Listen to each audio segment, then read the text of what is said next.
conclusion. Okay, so it is a very simple proof. So let's do it.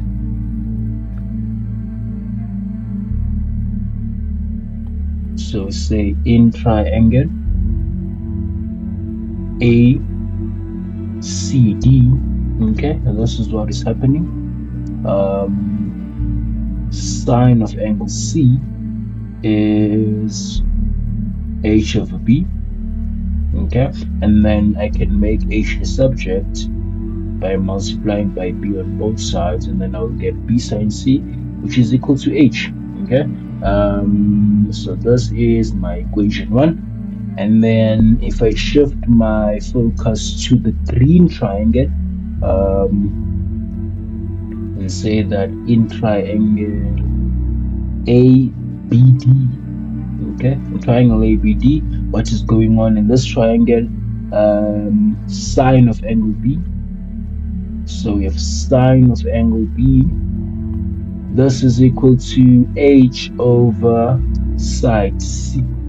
Okay, and then if I multiply by C on both sides, I make h the subject of the formula, and then it will become C sine B, which is the same as h. So this, I will call this my equation 2.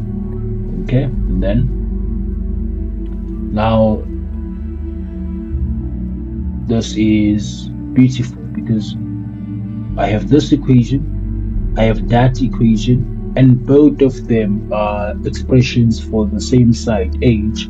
Then it means that I can take this part and equate it with that part. Okay, so let's do that.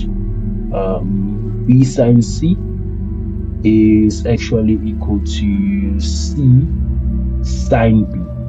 Okay, and then this is basically equation 1, that is equal to equation 2.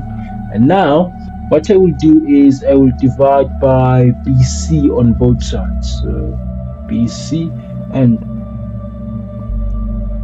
if I do that, you can see that this B cancels that B, and this C cancels this C, and then we have beautifully arrived to the destination that we were hoping to arrive to.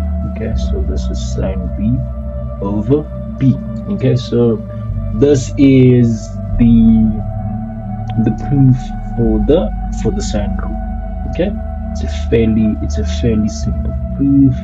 And hey there, please note that this was just a portion of the actual session. You can find the complete session on our YouTube channel. I have attached the link to the channel on the comment section. Go check it out. Don't forget to like, share, and follow us on all social media platforms. See you on the next